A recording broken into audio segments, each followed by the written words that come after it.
earlier you were talking about this nation-ending exercise that the United States is planning under the Trump administration. And you've talked about how that immediately goes nuclear. You've been on my show before, too, about escalations with Iran. They've been happening under the Trump administration, sending, for example, the aircraft carriers, which, in the past you've talked about how Iran has missiles that can take those out. So what does this nation-ending plan look like that goes nuclear? And what exactly would be the consequences? Because we've talked about MAD, but we've also talked about how it'd be devastating for Iran. But it appears to me there's so much devastation to go around with this. How exactly does this happen or occur and work? I've not been in the government for a long time. And if I were in the government, we wouldn't be having this conversation. So it'd be a lot of speculation that goes into us. But let me just say, let me paint the picture of the thinking that's behind this. The first problem that would be put up there is, how do we rapidly eliminate Iran's nuclear infrastructure? And Iran, unfortunately for it, has been totally compliant with its obligations under the Safeguards Agreement. So there is no secret here. We know where Iran's programs are. Inspectors go there. And I'm pretty sure Iran understands that these inspectors are debriefed in detail by foreign intelligence who are looking for weaknesses. Now, the IAEA can pretend that it doesn't happen. And I'm not saying that I know that it happens. I'm saying that I know what happens. I'm sure it happens. Yeah. Yeah. I mean, Absolutely. and that comes to people like me, who then I get engineers, and we sit there and we try to reverse engineer the data we've been given to determine, the physical properties of each target. And once we have the physical properties of each target identified, we have to determine the level of destruction necessary to achieve the objective. Whether it's destruction of centrifuge capacity or whatever. Again, I'm just saying that that's what needs to happen. We identify the physical properties of the structure, the level of destruction necessary, and then we match a weapon to that. So each target will have, I've done this, each target has a workup sheet that says, this is the target, this is what needs to happen, this is the weapon. And then there's another one that allows battle damage assessment to say, this is what we're looking for to determine whether or not objectives have been met. So each target has this targeting package put together that then gets turned into a strike package. It gets sent to the operators, who are told what the location is, the weapon system, how time of flight, if there's any navigation ahead, all that gets programmed in. Boom. So we take out, I don't know, let's say there's 15 targets we need to take out in the nuclear. I'm just throwing out an arbitrary number here. 15 targets. So we've done that. Now we have to take the next step. If we do this, what is Iran's response? And Iran has promised a devastating response. So we then say, what do we need to do to interdict, to the extent possible, Iran's ability to carry out this response? And so we go back to intelligence, and we know Iran has these underground cities. So we scour the intelligence to look at potential construction to find out where it is. We then, again, build up a model of the facility, what we think is going on inside the facility.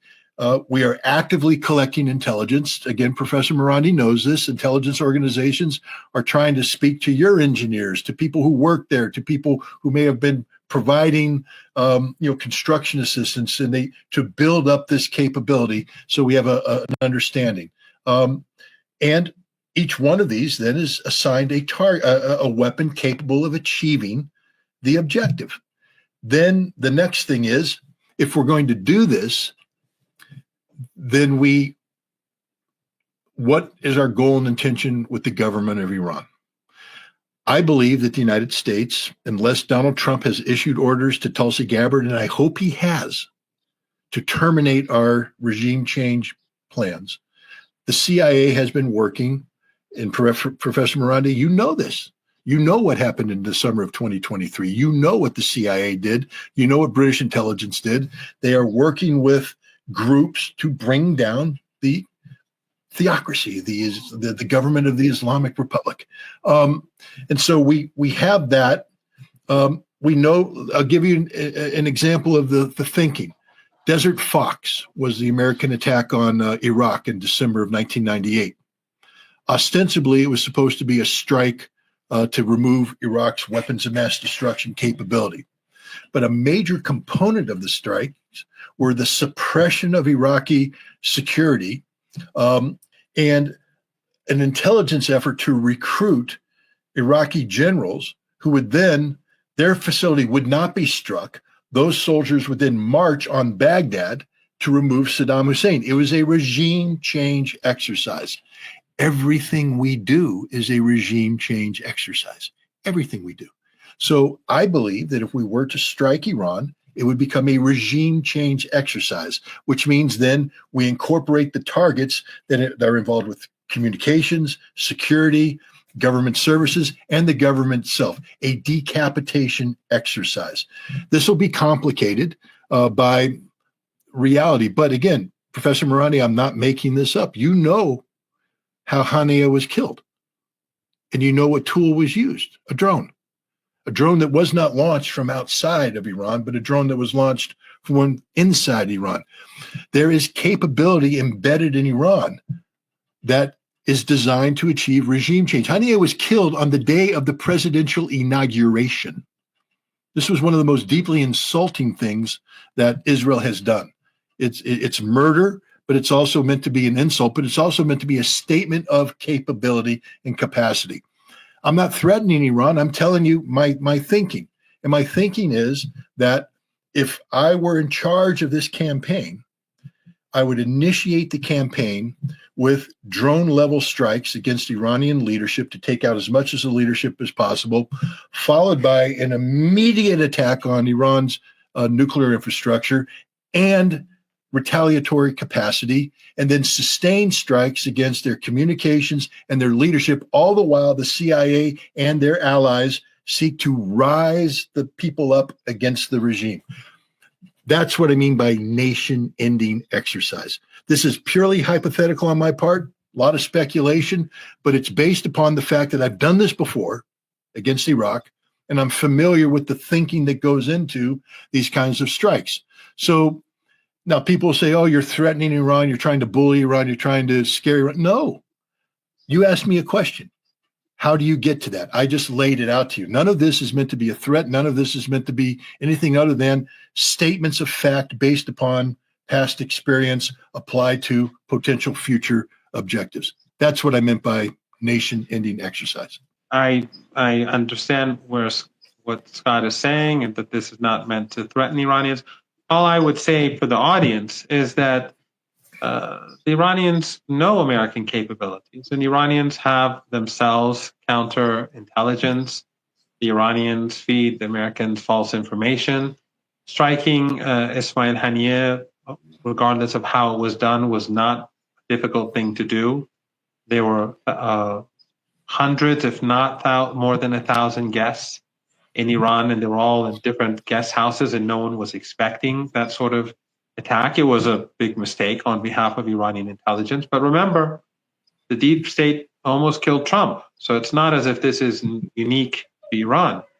Of course, they tried to say Iran was behind it, or Iran was behind an attack to sort of, I think, hide the fact that they're the ones who were trying to kill him. But anyway, because I think your audience should rest assured. If tomorrow Trump is assassinated, I have no doubt the Americans themselves did it. But anyway, you try to blame Iran, but the Americans did. But Iran's underground cities are vast and extensive. They're unknown. The people who made them, many of them don't know how extensive they are, where they go. They're across the country. And if there's an attack on Iran, their response will come from across the board, and they will immediately destroy everything. And they have hundreds of thousands of drones, and more than 100. Remember that the missiles that struck Israel, no one could stop them. The missiles that would strike targets in the Persian Gulf will get there in minutes, and they're many, and they're they could, the Israelis couldn't stop them. Stopping them in the Persian Gulf would be impossible. And then, of course, you would have the Americans wiped out in Iraq by the resistance. The regimes in the Persian Gulf would all collapse. I have no doubt if Qatar because Qatar is where CENTCOM is. If there's a fight, then that's the end of Qatar. That's the end of gas. That's the end of oil in the Emirates. That's the end of the billions and trillions of dollars that these regimes produce and waste on buying junk from the West. That's the end of oil production. Yemen would take over Saudi Arabia. All the oil assets in Saudi Arabia would be gone. I don't think the Caucasus would do any better. That would, and then of course, a nuclear attack would have implications in the world that I think would bring an end to many things for the United States.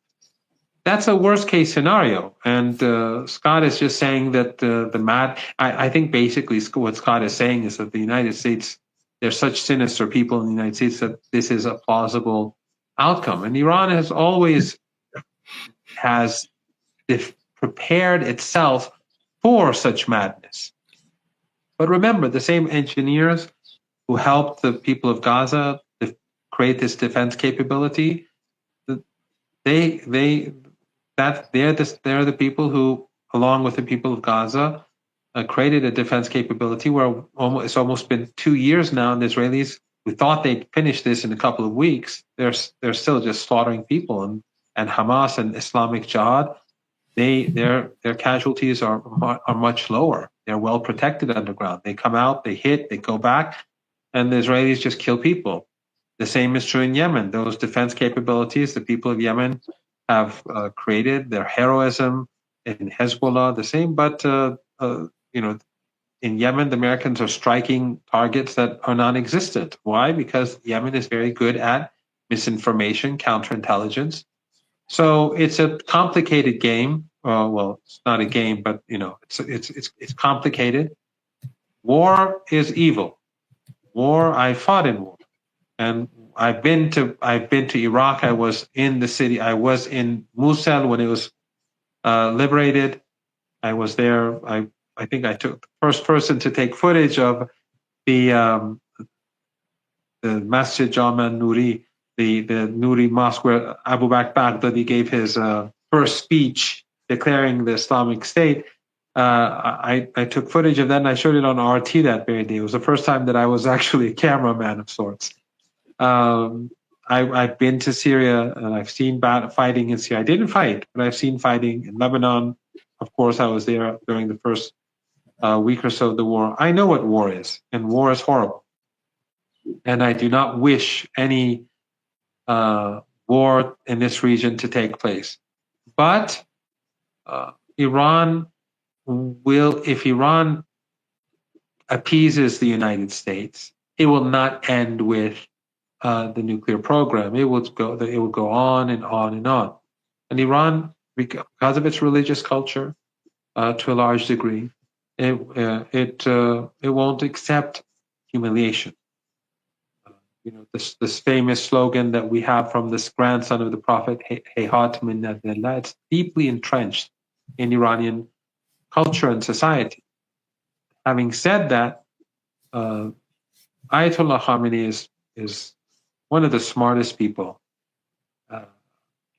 around, highly educated. He speaks 4 languages, and he's a philosopher. He's well read. He's read many English novels. He's a very smart person, very wise, and he, I think, knows exactly what's happening. The Supreme National Security Council, the president, all of them will collectively make the right decision, I'm sure. I may disagree with A, B, or C, but I think the general direction that the country takes will be the right one. Iran, I have no doubt that if the United States is reasonable, there can be an agreement. But that will not have anything to do with Iran's support for Palestine. It will not have no impact on Iran's support for Yemen. Iran will continue to support the resistance. I'm talking about the nuclear program. If it respects Iran's sovereignty, Iran's rights, if the United States is reasonable, there are ways to solve this. But if the United States is unreasonable, then we will have a big problem, and Iran will remain steadfast. I think that Scott is hopefully right, that Witkoff will probably come in and say, you have to do this, that, and then the Iranians will say no. And then Witkoff will have to go to plan B. Hopefully, sane people in the United States, they will have the upper hand, but, you know, there are Zionists. The Zionists are not sane, they're not humane, and they are dangerous. So, again, my final word is that all of us have to focus on the real enemy. And I mean, all the viewers. And that is those who are carrying out genocide, those who are pushing the world towards destruction. I go to China a lot. I've been going to China for many years. The nonsense, the nonsense that they say about the people of China is, and I go to Russia quite often. The nonsense that they say about Russia and China is similar to what they say about Iran. China is a very advanced society. I've just been to Guangzhou a couple of weeks ago, and Chengdu as well. Very sophisticated people going out at night, families going out. They are human beings just like everyone else. And when Vance, the U.S. Vice President, calls them peasants and cringe, this sort of racism and disgusting racism, it shows that the problem is in the United States, because it's not just Iran, it's not just Russia, it's just everyone, the other. So we have to focus on countering this narrative, and people are waking up. We have to be optimistic. Look at the recent polls about the Israeli regime in the United States. Even the American people, now the majority of them disapprove. And this, I think, is, you know, a lot of credit due to those people who are active online in the United States, on the streets, especially young people. And the rest of the world, of course, is far more hostile towards the regime. So I am optimistic about the future, although there is danger ahead, and we must all work together to put pressure on those who are creating danger for the region and the world. One of the big takeaways from today's conversation, though, definitely, especially toward the end here, is that, you know, we really are, as a planet, as humanity, we really are depending a lot on the rationality of emerging powers like Iran, like Russia, like China. I mean, look at what Russia is doing right now with the United States as the Ukraine conflict still continues, and there's the negotiations and the dancing. Iran, too, has, for so many years, through its rationality, has negotiated with the United States in good faith and met the commitments. And now we have a big challenge now where you have the United States under Trump, yes, but of course this has a long history of Iran being threatened, the aggression toward Iran building up, and as Scott, you alluded to, this very real threat of a catastrophic war. So the big debate that has emerged is, well, what does Iran do? What happens from here? And the big challenge is Iran has its sovereignty to protect, has its interests to protect, its self-determination to protect. And it's just so hard to imagine how much more can Iran give before it becomes capitulation. And now that is, I think, a very dire question. Yes, Professor Marandi, you're right. Like, the United States, yes, this is the source of the issue. And Scott, you've also said this today too. Peace can be the only outcome here. And if you're not working towards a peaceful outcome, you're the problem, not the solution. And I say that to the people that are encouraging Iran to develop a nuclear weapon because they somehow believe they have an insight on what deterrence is. I think the Iranians know what deterrence is, and they've been very successful at it's straddling the fence, so to speak, to create leverage without crossing the line to where it becomes real. And then Iran has done the right thing in terms of adjusting its position as needed to achieve an outcome that prevents a war. And I have faith in Iran's capacity to do that again. Managing the United States is an impossible task. because we're not just a petulant child, we're a petulant adult that's been on steroids and can kick the hell out of just about anybody who confronts them directly. So how do you bring that under control? You don't confront it directly. You use the art of the indirect approach. And Iran is very effective at that. So is Russia. So is China. And I think at the end of the day, the United States can be managed to avoid doing something precipitous, and we can get an outcome that will be acceptable to everybody. And eventually, even a steroid infused madman will calm down eventually if given the opportunity. And I'd like to believe that we're going to bring closure to this, to Iran's nuclear problem, the problem of Iran's nuclear, programs. But I think that we have the potential now to reach a deal. I don't think this will be a deal as a presidential executive order. I think this will be quantified as a treaty. And I think it will bring closure to this. I think Donald Trump is truly interested in telling Israel, drop the Iran problem.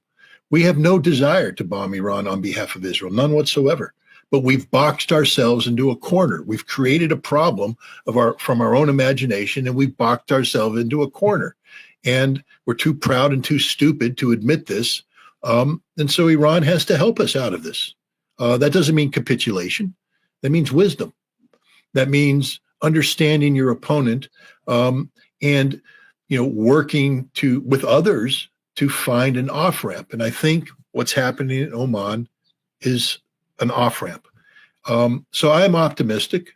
I believe that we're in the right place right now where we need to be given. It's not an ideal place, but given the whole set of circumstances, where we were a week ago, where we were 2 weeks ago, we're in the right place right now, where we have Iranians and Americans indirectly meeting in Oman to resolve a single issue, which is the nuclear program. And we've created the potential for success. And hopefully Iran continues to show the maturity and wisdom that it has showed leading up here. Trump is sincere in his desire to avoid a war with Iran, and we find the solution. But I just want to thank you, Danny, for enabling this conversation, because it basically, this topic, and especially as it's attached to Professor Marandi and myself, had gone insane on social media and alternative media. And it passed the point of being productive, and it become counterproductive to achieving the goals and objectives that I think Professor Marandi and I want, which is peace, peace with dignity, peace with, respect for sovereignty, but peace. As I said before, for all the people out there, all I ask you to do is love the Iranians more than you hate America. You spend so much time focused on hating America, on kicking America, on belittling America, that you lose sight of what's really important here, which is the Iranian people, the Iranian nation, and doing what's necessary to ensure that because of America's stupidity, Iran doesn't suffer. I just want to point out that the Israeli regime has lost over the past year and a half, more than a year and a half. Yes, the resistance has been hurt. Gaza is suffering immensely. Lebanon has been hurt. Yemen is being attacked. Iran is under maximum pressure sanctions. No one else is doing anything. Everyone else has betrayed the Palestinian people. Even those who pretend that they're doing something, they're betraying the Palestinian people. But, I mean, these regimes. But Israel has lost. It's lost. It has not been able to gain a foothold. The burden on the regime, economic, military, political burden is huge. The divide inside the regime is unprecedented. But most importantly, the regime has been delegitimized in the eyes of the world. And the world sees it. China is a good example. As I said, I frequently travel to China. Before October the 7th, most Chinese were indifferent. And I could say that people were divided. Maybe some say even, let's say those who followed the issue, some of them even had some more supporters for Israel. There were more supporters for Israel than for the Palestinians, basically because of business and that sort of thing. But now, I think since over the last, I don't know, year and a half or so, I've been to China maybe 4 or 5 times, been to different cities. It's almost universal, the hatred and contempt. The same is true in Russia. I've been to Russia a few times since.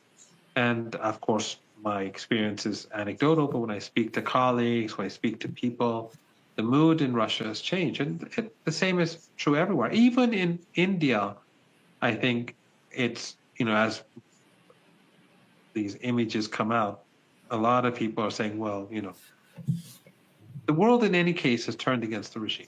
And we just have to keep pushing.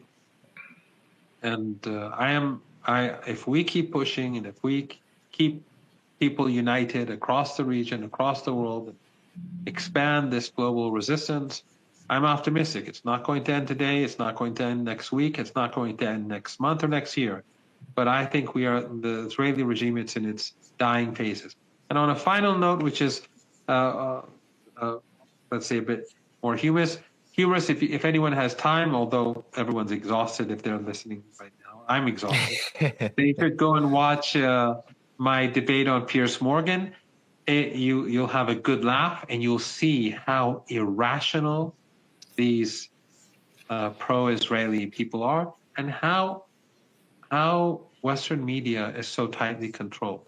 You will not have debate anywhere, but when you do have debate, they'll design it in a way so that you can't get your message across, and so that Western narratives are preserved. So we therefore have to, I think your viewers should watch it whenever they have time for a good laugh, but also it just shows that we have to be more active. We have to be more active. It's very tiring for all of us, but imagine what the situation is like in Gaza or in Sana'a and elsewhere. So we have a duty to push hard, to be more active, and there is light at the end of the tunnel.